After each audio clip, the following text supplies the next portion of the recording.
This is CBC Winnipeg News.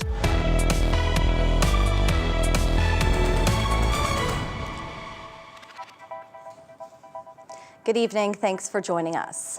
It's a project that comes with a hefty price tag, but one the Premier argues is needed to prevent future tragedies. An overpass is slated for a section of the Trans-Canada Highway where 17 seniors were killed in a collision.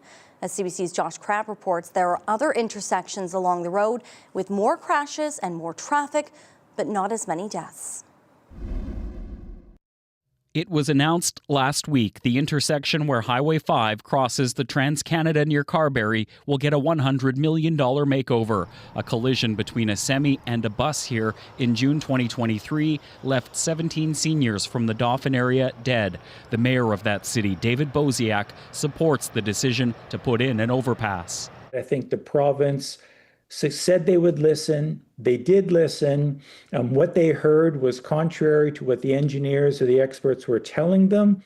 A previous plan for an R-cut design at about 1/5 the cost would have required drivers to make merges and U-turns to get where they're going. The province changed course after public outcry over that idea. One observer sees it as a political decision by a premier who feels for the communities impacted by the bus crash. So I was surprised at the decision, but I think from a political calculation, it might make some sense. But from an economic position, people might be challenging this. At least 4 other intersections along the Manitoba portion of the Trans-Canada Highway are busier and have had more crashes. That includes this one just east of Winnipeg, known as Deacon's Corner. It sees an average of nearly 13,000 vehicles daily. 2 people have died in 2 separate fatal collisions here over the past decade. There were 91 collisions at Deacon's Corner between 2013 and 2022, 52 at the east junction of Highway 10 at Brandon, 46 on the Trans-Canada at Eli, and 38 at Highway 16 just west of Portage-la Prairie. That's compared to 24 at the site of the deadly Carberry bus crash. There have also long been calls for an overpass at Highway 16, where 5 people have died in 2 separate collisions in the past 10 years. Premier Wab Kinew says the number of fatalities, a total of 18 dead in 2 collisions at Highway 5, is a big reason for the overpass. This is the one, I think, understandably, given the terrible tragedy that happened here, this is the one that we've been devoting this particular time period to trying to get right.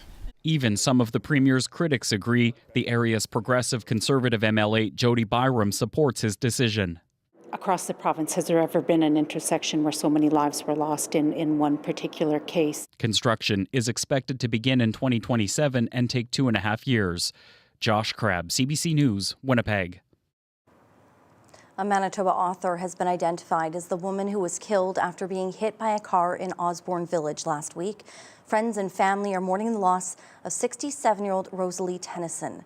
CBC's Felicia Adam has more on how she's being remembered. Her name was Rosalie Tennyson. She was 67 years old and often walked around her neighborhood in Osborne. But on Friday afternoon, as she crossed Osborne Street, she was hit by a car going west down Roslyn Road. Tennyson was an author. Earlier this year, she published her first book, Naomi's Houses. Those close to her say after she was hit, she was doing okay and was in stable condition. But over the weekend, she died of her injuries. Her longtime friend told CBC News she was a happy, bubbly person who loved life, cherished family and friends, and loved reading and writing. Her smile and laughter were contagious. She was loved and will be missed by all who knew her. She's the 9th pedestrian to be killed by a motor vehicle this year in Winnipeg. People in the area say while it's heartbreaking, it's not shocking. They're like really ripping it down the bridge, and sometimes when they turn, they're not really thinking about the people who have the right of way. Even if the walking sign's up, I'm still gonna look a few times to make sure, because I've learned that it's just best to err on the side of caution. I don't trust people driving over here. Manitoba Public Insurance says over the past 3 years, there's been 5 collisions involving pedestrians at this intersection, 2 of which happened this year. Tara Seal from MPI says speed and a lack of attention play a big part. taking a walk or crossing the road should not be a death sentence, right? So there's things all of us can do to make sure that everybody is safe while using the roadway. And the number one thing is slow down and pay attention to what's happening around you. Police say the driver involved in the collision is a 32-year-old man who has been cooperating with them. An investigation as to what caused the crash is underway. Felicia Adams, CBC News, Winnipeg. The bodies of 2 men were recovered from the waters in northern Manitoba this weekend after separate drownings. On Saturday, a First Nations safety officer alerted RCMP that a person had fallen through the ice on the Nelson River in Norway House. When emergency crews arrived, a woman could be seen lying on her back on the ice with her feet in the water, but she couldn't move without the ice cracking. Multiple attempts from crews failed and the ice kept breaking. Finally, they were able to get her to safety after pulling her to shore with a log. While she was at hospital, she alerted staff that she'd been with a 44-year-old man who fell through. His body was retrieved Sunday night. And early Sunday morning, safety officers found a set of footprints on the shore leading to open water in Pimachikamak Cree Nation. With help from a drone, a body was recovered from the water and taken to the nursing station. Mounties say the victim was a 47-year-old man. RCMP are reminding people that mild temperatures have resulted in a very slow freeze, and many waterways are not safe to be on. It's supposed to be a place where seniors can feel safe and their families know they're taken care of. But one assisted living facility in Selkirk is now the center of an RCMP investigation. Money, jewelry, people's prized possessions, all missing. It's a rash of alleged thefts that started in early summer, and one manager is alleging a home care worker is to blame. CBC's Gavin Axelrod has more. The manager of these seniors' residences says she's angry and scared after a rash of thefts. At least 8 people living between this assisted living facility and a connected retirement residence are known to have money or valuables missing. In one case, someone's wedding rings are missing. The first instance of money going missing was reported back in the summer by a resident's family. Christina Stark looked at security footage at the time and saw someone unfamiliar going in and out of the building. The facility's home care worker said that person worked with them. On November 10th, she got an email from a family member of another resident showing photos of the same home care worker with a flashlight going into the suite at very early morning hours. The family had set up a motion detector that snaps pictures in the person's doorway because they're at risk to wander. He has no reason to be in this building, in a suite at 2:30 and 3:30 in the morning, no matter what. The gentleman did not have overnight home care. We do not have overnight home care. The worker wasn't scheduled over the 5 days he was seen going in and out of that suite. Stark says security footage also showed him going in and out of other suites when residents were at lunch or bingo. I asked him to leave the building, not return, report to the home care office. I would be calling them next, and I would be calling the RCMP. RCMP are investigating, but no arrests have been made. Stark says she doesn't know for sure if the home care worker was the one taking the money. There's no footage of the worker taking money or rings. The Interlake Eastern Regional Health Authority says it can't comment on HR matters, but it treats criminal activity very seriously. Seniors advocate Laura Temblin-Watts says facilities like these are often stretched thin with limited security. It is incumbent on the home to be ensuring that these types of security breaches don't happen. It isn't, however, surprising that in the end, it was family and the family's technology that caught it. Stark says by changing building codes, implementing a key fob system, and ordering more security cameras for the assisted living facility, they can be more vigilant about who is coming in and out of the building. She's determined to make sure something like this never happens again. Gavin Axelrod, CBC News, Selkirk.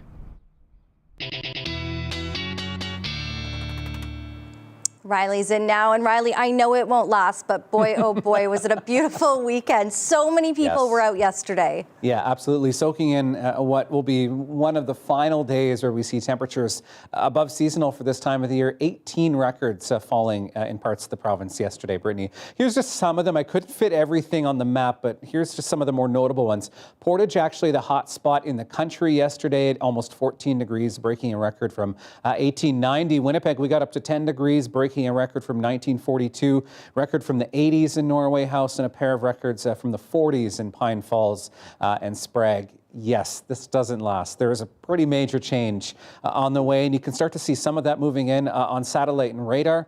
An area of low pressure to our west starting to slip south of the border. Nonetheless, though, we have seen a few stray flurries along the international border as expected. Places like Deloraine through Boissevain into Melita getting a few flurries throughout the day today. In Winnipeg, increasing clouds as we get through the night. We've started to see that already, down to -3 overnight. We really don't go anywhere. First thing in the morning, mostly cloudy, although I have put a good chance we'll see at least a few flurries first thing in the morning for the Red River Valley, and then back into the afternoon looking at temperatures hovering around -2, mostly cloudy skies. Brittany, these temperatures will feel warm by the time we get to the long-range forecast. I'll have that coming up. All right. Thank you, Riley. You're welcome. Magical and bright, Zoo Lights is officially back this holiday season, running till January 1st. We have more local news straight ahead.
A man with a rare muscle wasting disease is losing access to a treatment that's stopping and even reversing some of its effects.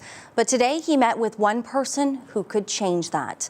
Manitoba Health Minister Uzoma Asagwara. For more, the CBC's Ian Fraze joins us live from the legislature this evening. And Ian, the meeting wrapped up about an hour ago, and you spoke with Jeremy Bray once it was all finished up. Was there any good news for Jeremy? No, there wasn't, Brittany. This was an emotional moment outside the health minister's office. I spoke to Jeremy beforehand, and he said he was hopeful. Afterwards, tears in his eyes, and same with that of his parents. The province and health minister standing firm tonight, refusing to pay for this expensive treatment costing around 6 figures unless the federal drug agency changes its mind. Let's bring everyone up to speed here. Bray has spinal muscular atrophy. You can see him here arriving at the legislature for this meeting. The disease gradually robs him of his ability to move his muscles. Right now, he can move part of his face, one thumb, and that's about it. Now, there is a drug that can halt the disease's progression. Bray's advocacy to the province last year led the drug company to give the treatment to Bray for free on compassionate grounds. But now the company says it cannot keep giving the drug away, and the province is showing no willingness to step up despite Bray's pleas. All I would like is to be for the province that I've lived in my entire life, the province that I love, to help me. Ian, you can really see and hear the emotion with Jeremy right there. So why isn't the province willing to help? Well, the health minister doesn't want to overrule the experts at Canada's drug agency, which does not recommend the drug for anyone over the age of 25, saying there's not enough evidence. But that hasn't stopped Quebec, which has no age restrictions, or a few provinces from making exceptions like Alberta. Bray says after having the drug for 6 months, it's working for him. His voice is louder, and now he can handle a full day of work as an IT professional without any rest. Now here's Bray. They say it's not about money, but it is. They're hiding behind the very loose recommendation from the CDA that they could easily approve Jeremy today. Now the minister wants the minister wants the federal department to conduct a clinical test, but a doctor we spoke to says that would be unethical. You would recruit people for this study, you'd give some of them the drug, which has been proven to work elsewhere, while other people would not get the drug. Brittany. All right, thank you. That's CBC's Ian Fraze continuing to follow this story. A judge will soon decide whether a second teen involved in the deaths of 3 strangers should be sentenced as an adult. The attacks happened in Point Douglas in 2022. 3 random people all attacked and killed within hours and blocks of each other. One teen who pleaded guilty in the case was sentenced as an adult last month. This week, the court hears whether the other teen who has pleaded guilty to 2 counts of second-degree murder for his involvement should be treated the same. A psychologist who analyzed him before the attacks testified to say the teen had much younger mental capacity, but prosecutors say he should still have been able to understand the gravity of the injuries he caused. Advocates say the government's plan to detain intoxicated people for up to 72 hours could put marginalized people at greater risk. More than 100 protesters gathered outside the Manitoba legislature Sunday to protest the planned Detox facility in Point Douglas. They say the facility is dangerous and planning for it was rushed. The space has 20 large concrete rooms with toilets, sinks, and video surveillance. An advocate and former meth addict says seeing the new facility is heartbreaking. Look, I've been in the institutions, I've been in jails, and this was a jail. You know, there was really nothing in that space that would be conducive to me wanting to seek out treatment for recovery. The province says the goal of the facility is to keep people safe during dangerous moments of intoxication and meth psychosis. The centre will also have health and addiction supports for people staying there. The province is aiming for it to open at the end of the month. A new affordable housing project is being built in Winnipeg's Chinatown neighborhood. The Shanghai residence will be located at the former site of the Shanghai restaurant on King Street. It sat vacant for more than a decade. The project's architect says marketing to prospective residents will start in about a year. The high-rise building will be geared toward newcomers, and it will have 54 units. All three levels of government contributed a total of $20 million for the project.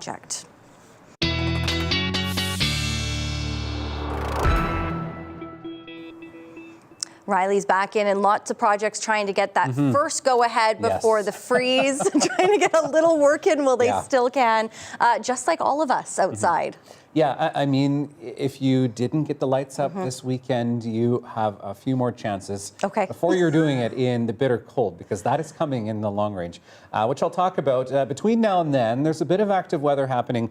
I draw your attention to what's happening in southern Alberta and southern Saskatchewan right now. This is that system that I was talking about on Friday that was starting to develop over the Rockies. And what we didn't know at the time was the certainty around the track of it and where exactly this was going.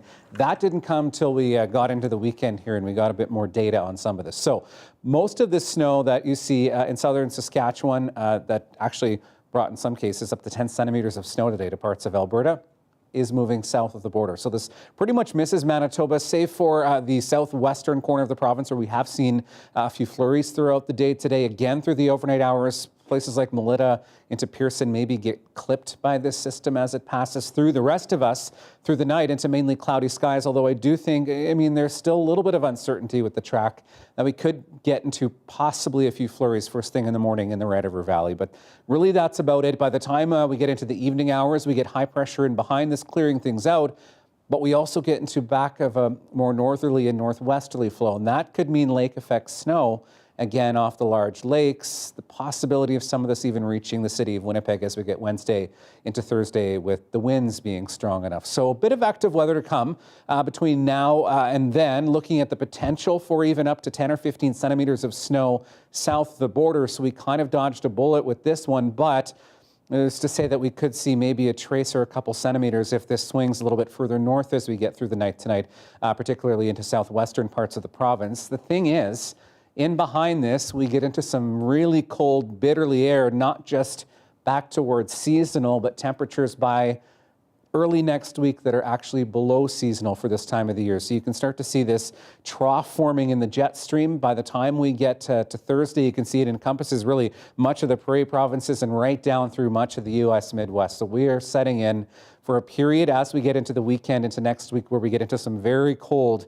Arctic air. So maybe make sure that you've got the extension cord for your vehicle handy, for example, in these next few days here. Temperatures first thing in the morning, looking at -2 to around -5 through much of southern Manitoba. Thompson -7, -5 along the Hudson Bay coast and Churchill first thing in the morning. Our temperatures really don't go very far in the south tomorrow. So looking at -2 in Winnipeg, Brittany. And then there's that slide in temperatures as we get toward the weekend. I mean, a bit brighter, but still a bit breezy, and temperatures even colder than this in your 7-day. Ooh, you're not joking. Minus double digits. Okay, thanks, Riley. You're welcome.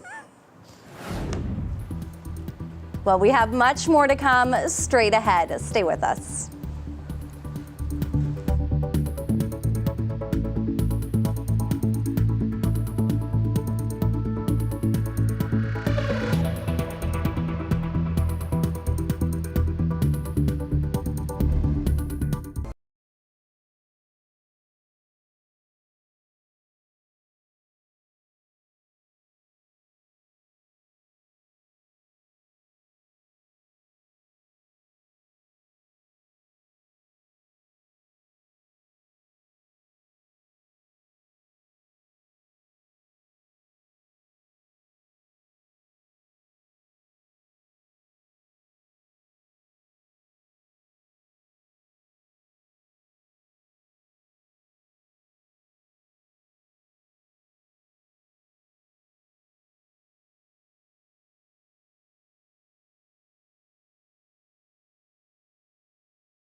Prime Minister Mark Carney has come under fire for comments he made recently about trade talks with the U.S. When asked when he'd last spoken to Donald Trump, he replied, "Who cares?"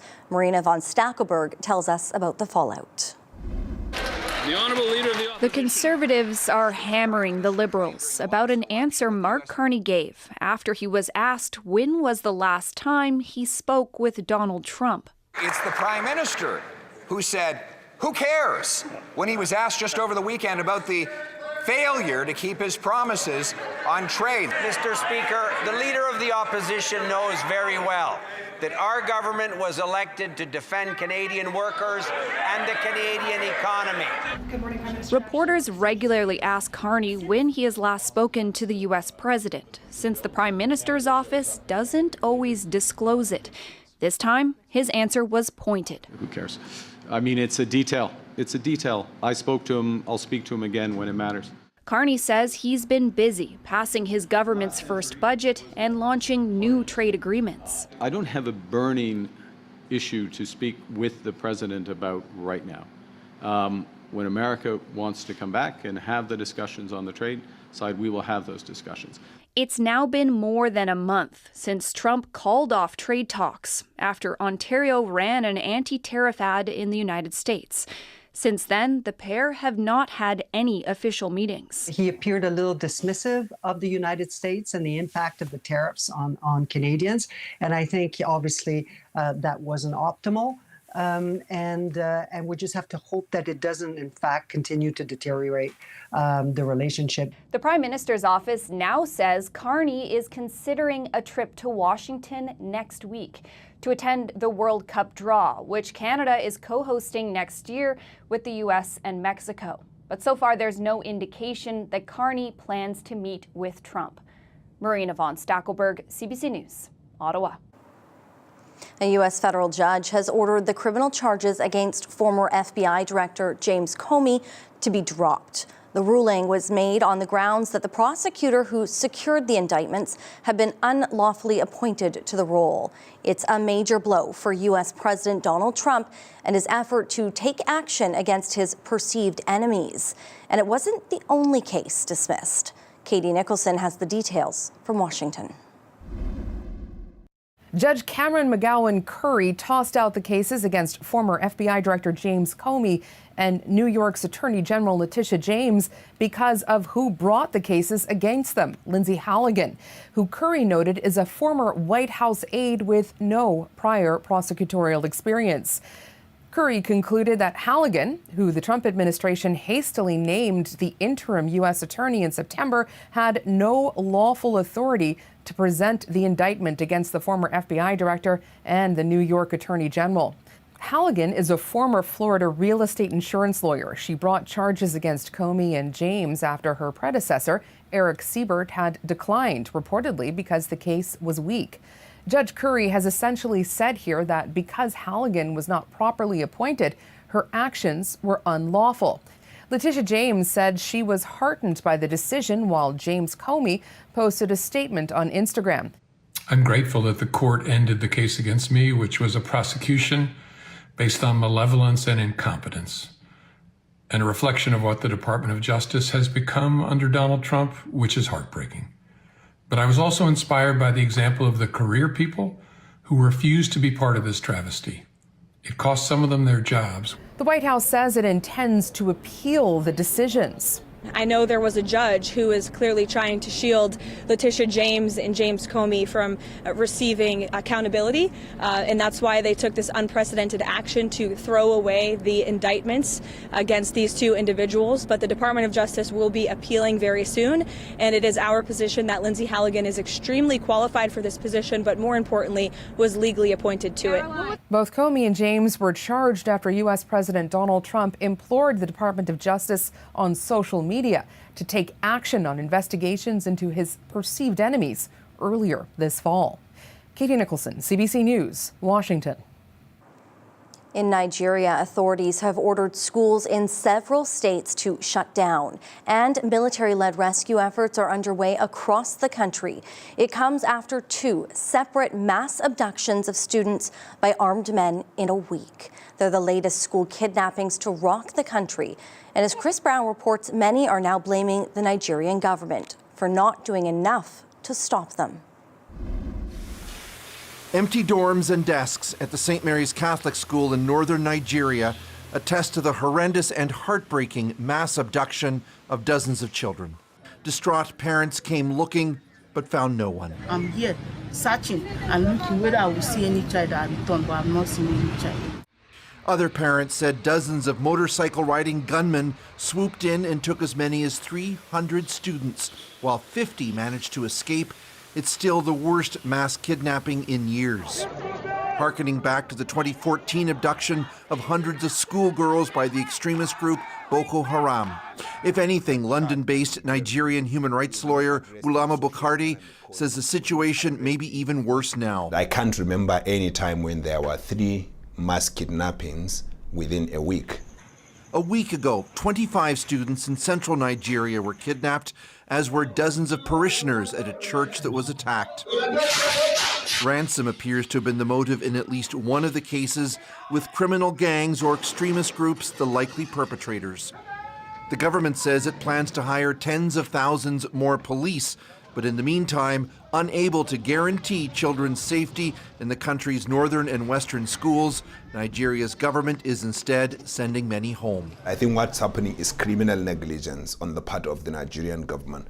The first thing is mega corruption in the defense and security procurement sector. They're killing record numbers of Christians. U.S. President Donald Trump has added to the combustibility, blaming Nigeria's government for letting Christians bear the brunt of the violence. Nigerian officials say Muslims and Christians are both suffering. It is not about religion. It is about what is happening in the larger region, the terrorist activities. Sometimes ransoms get paid and some children return home. Others are rescued, but hundreds of others have remained missing for years. Chris Brown, CBC News, London. The number of dead is climbing amid widespread flooding and landslides in Southeast Asia. In Vietnam alone, at least 91 people have died and 11 others are missing. The early bird gets the worm. When Erica Mann booked a hotel for the 2026 Montreal Grand Prix, she thought her family's accommodations were locked in. Empty dorms and desks at the St. Mary's Catholic School in northern Nigeria attest to the horrendous and heartbreaking. We apologize for that technical difficulty. And landslides in 2 provinces in the country's central region. Helicopters have dropped food and aid supplies and assisted in evacuating people. Some of the water has receded, but officials are warning the risk remains high because rain is still falling in some areas. Vietnam is among the world's most flood-prone countries, with nearly half its population living in high-risk areas. An Ontario woman is sounding the alarm about the fine print in an agreement that allowed a major travel website to cancel her confirmed reservation and offer her the same booking for thousands of dollars more. As Go Public's Rosa Marcatelli reports, one expert says the case exposes troubling gaps in traveler protection. The early bird gets the worm. When Erica Mann booked a hotel for the 2026 Montreal Grand Prix, she thought her family's accommodations were locked in. Race organizers hadn't confirmed the exact dates, so she played it safe, booking the same 4-bedroom unit for 2 possible weekends in May, both with free cancellation. I was super excited and jumped right on it. After the official dates were set, she canceled the extra booking, exactly as Booking.com allows. But weeks later, her confirmed $4,300 reservation, that's the regular rate for that room, was gone. The website told her the hotel she booked reported a rate error, so she could either cancel for a refund or, get this, pay more than $17,000 for the same unit on the same dates. When she refused, Booking.com canceled it anyway. By that time, hotel prices were rising fast. That was just like so outstandingly outrageous that I almost couldn't believe it. The hotel says that pricing error on Booking.com briefly impacted 2 units on the property. One of them is the one Erica Mann booked. She tried repeatedly to get the website and the hotel to honor that confirmed booking, but neither would, pointing to a Booking.com rule that says if they decide there's a problem with the price, they can cancel. Highly unfair. It shows the power imbalance between travelers and booking platforms, says this expert, especially since many booking sites have similar fine print. Our consumer protection laws are not great. Booking.com is one of the biggest online travel agencies out there. The company told GoPublic our procedures do allow for cancellations in limited circumstances where a genuine rate mistake has occurred, adding in this case, communication to the customer fell short of our usual standards. After GoPublic's questions, the travel site reversed course, saying it will honor Mann's original booking after all and reimburse her for the price difference after her stay. Mann says she's relieved, but getting help shouldn't require contacting the media. You're basically left holding an empty bag. Rosa Marcatelli, CBC News, Calgary. Legendary musician Jimmy Cliff has died. Known for many hits, he helped turn reggae into a global phenomenon.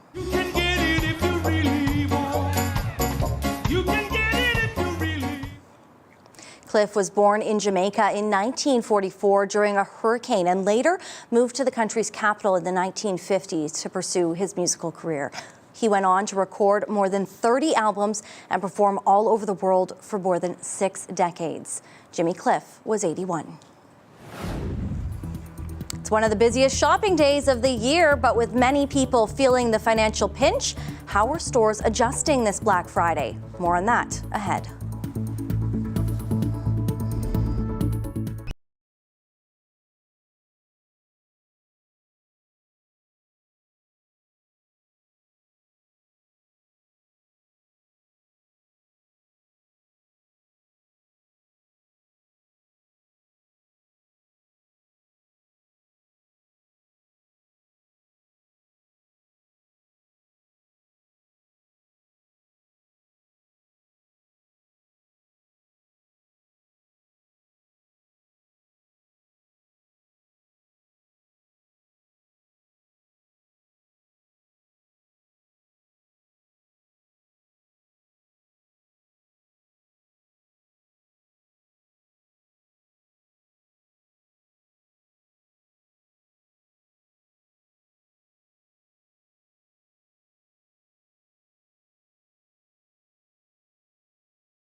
Well, Black Friday is still a few days away. Its deals are already being offered to shoppers.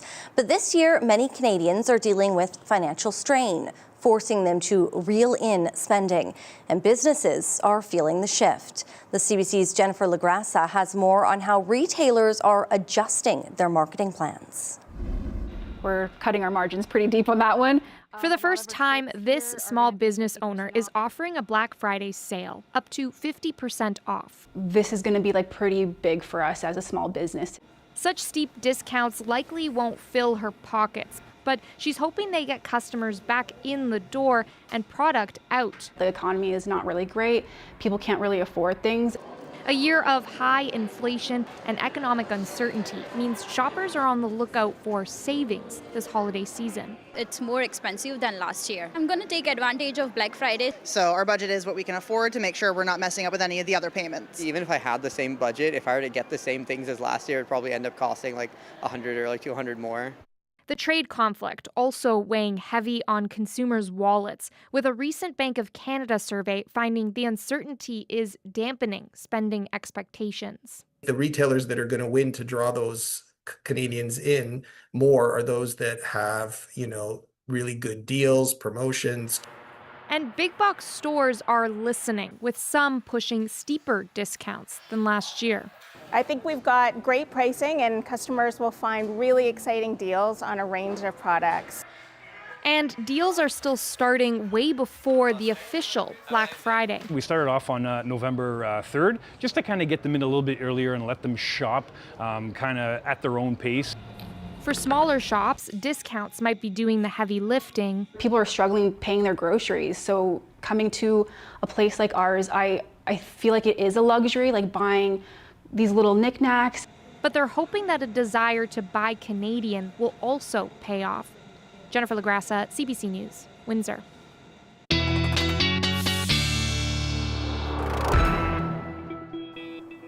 All right, Riley back in now. And Riley, well, Sunday was a really beautiful day around Winnipeg, especially. Saturday, I was getting in my car in the morning, going to pick up a friend, and boy, oh boy, was it slippery out there. Yeah, not just in the city, Brittany, into parts of the Interlake, the northern Interlake, actually getting a round of freezing rain. It's deceptive, isn't it? Exactly, especially when you have temperatures that are very, very close, either just above or just below the freezing mark. That's when we see that really slippery ice. And it's not just the roadways that can get like that, it's also the bridges that can also get quite slippery. And even if the temperatures at the surface, for example, are above freezing, bridges can still get icy. Well, you're not imagining it. As soon as the weather gets cold, these seem to get slippery fast. On some Manitoba bridges, there are even signs to warn you. So why do bridges ice over when it gets cold, even before it snows? Bridges are exposed to cold from all sides, whereas roads only lose heat from the surface and are insulated by the ground. It doesn't help that the materials that go into constructing most bridges, like concrete and steel, are good heat conductors. That means if there is heat, it moves through those materials to the surface of the bridge, where it's lost in the airflow around it. It doesn't need to be snowy in order for that slip to take hold. Even if there's some wetness on the road and it's hovering above freezing, the bridge that's exposed to the cold open air on all sides may cause the water to freeze, making it icy. So as temperatures drop, approach bridges and overpasses with caution, so that you arrive wherever you're going safely in the winter weather. Now, there's your science lesson for the day today. So we saw the recipe for that as we got through the early morning hours on Saturday, when we saw, maybe your grass, maybe your sidewalk was a bit on the wet side, but some of those road surfaces, the bridges, can get downright treacherous. So just a little bit of a moment there just to kind of put things into perspective a little bit. Okay, I wanted to show you satellite and radar because we are looking at this snow continuing to spread through parts of southern Saskatchewan, dipping down south into North Dakota right now. This is where we are looking at the potential south of the border of 5 to 10 centimeters of snow. And you can see on satellite and radar, some of that has been traveling along the international border as expected. That's why I have put a chance of flurries in the forecast overnight for Winnipeg into the early morning hours, just because we could see some of this drifting just a little bit further north, which would put us into a bit of precipitation. All right, your dog walking forecast. I mean, we are looking at things staying relatively cloudy cloudy as we get through the day tomorrow. And Ash, I think, would probably rather enjoy the sunshine. But you know what? At this point in November, when we usually should see temperatures around -5, I think Ash probably will take what they can get, especially with that very cute holiday-themed outfit. You can send your pictures, as always, to talkback@cbc.ca. So temperatures hovering around -3 or -2 as we get through the day tomorrow. Winds start to shift around out of the northwest as we get into the evening. And as we get into Wednesday and Thursday, do pick up a little bit. So we are looking at temperatures fluctuating as we get through the next couple of days here. Officially 3.8 in Winnipeg. Let's round that one up to 4 degrees for the afternoon today. 3 in Brandon. Swan River also at 3. And you can start to see where we have that ridge starting to form in the jet stream, where we do see some of these colder temperatures starting to set into parts of northern Manitoba. So overnight temperatures, hovering around -3. As we get under some of this cloud cover in the Red River Valley, we should see temperatures fluctuating within a couple degrees of that through the overnight hours. -4 is through Brandon, Verdon, Roblin, -7 as is Swan River. So once this passes, you can start to see where some of that cooler air starts to take hold, and mostly cloudy skies, maybe a couple of stray flurries along the Hudson Bay coast as we get through the night. Then we're back into mainly cloudy skies for northern Manitoba. Temperatures in the -double digits as we get through the day, or the -single digits, I should say, as we get through the day tomorrow. -4 in the Paw and OCN, Barons River at -2. And in southern Manitoba, you can start to see the modeling indicating some of that flurry activity as we get through the morning. But really, we stay much of the day under the cloud cover, Brittany, as we get through the day tomorrow. And temperatures around the freezing mark tomorrow. The 7-day forecast, though, I am watching temperatures that will get much, much colder. All right. Thank you, Riley. You're welcome.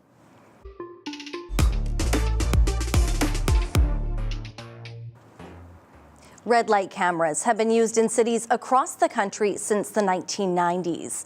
But do they actually make streets safer? And what other non-punitive measures could the city use to calm traffic, reduce speeding and crashes? CBC Manitoba's urban living contributor, Ben Farr, looked at what other places in Canada and around the world do. These photo radar cameras are all over Winnipeg. I'm sure you've seen one. Maybe you've gotten a ticket in the mail from one of those cameras, or even watched someone get caught in that telltale flash. But these cameras are controversial. Some people see them as cash grabs, designed for profit over prevention. While the city argues that these cameras are highly effective, reducing speeding significantly. All this got me wondering, do these cameras actually make our city safer?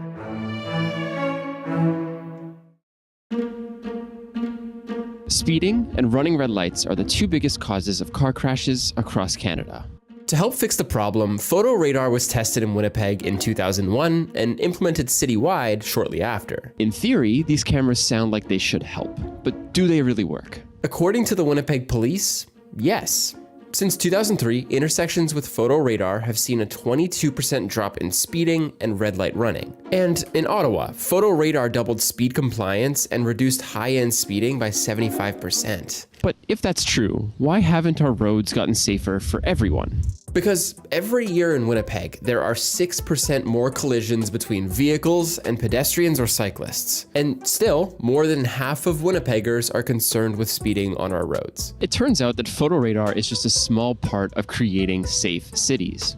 Right now, photo radar is limited to just 48 locations in Winnipeg, meaning that less than 1% of the city's intersections have photo radar. So sure, there are fewer speeders and red light runners at these intersections. But for the rest of the city, enforcement is random and inconsistent. Unless we can get photo radar at every corner across the entire city, it's not going to solve our problem. So what will?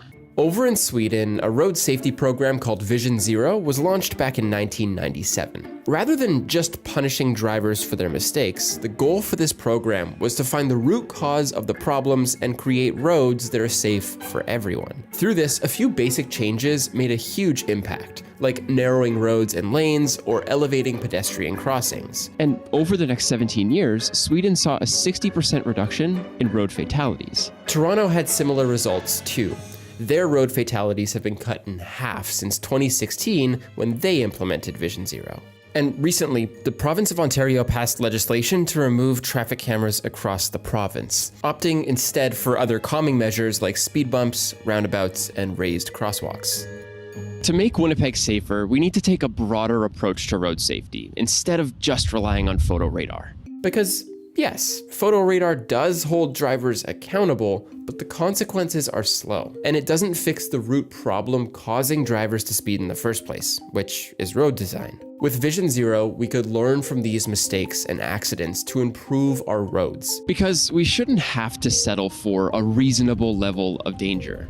As our city continues to grow, road safety will only get more important. And we need to look beyond just photo radar to solve that problem. Still ahead, a previously unseen masterpiece heads to auction. Plus, a last check on our forecast. Stay with us.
Alpha with Rob, I know you're out here. Just come in before the monkeys spot you. Wicked for Good dominated the box office over the weekend, bringing in $150 million across North America. It's the second biggest opening this year, behind the release of a Minecraft movie. The Wicked sequel also brought in $76 million at the global box office, which is the highest ever for a stage musical adaptation. Well, a never-before-seen painting by legendary French artist Pierre-Auguste Renoir is set to go on auction in Paris. The artwork is more than 100 years old and expected to sell for at least $1.6 million. The piece, called Child with Toys, depicts the artist's son and his nursemaid. It was given by the painter to his close friend and only student, remaining with his family ever since. The painting will be sold at auction in Paris on Tuesday.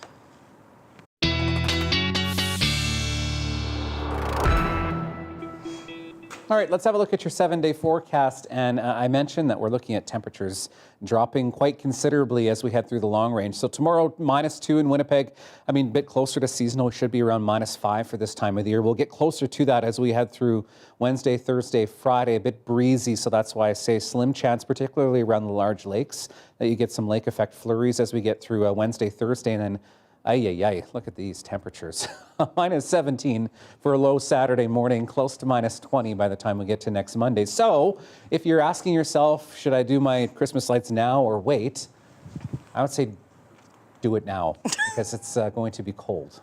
Oh my In the goodness. next week or so here. Riley. Well, over the past 2 weeks, there have been many sightings of the Northern Lights and many stunning photos, Brittany, but none quite like this. An astronaut captured the Northern Lights swirling above the Earth from space. Here's your daily lift.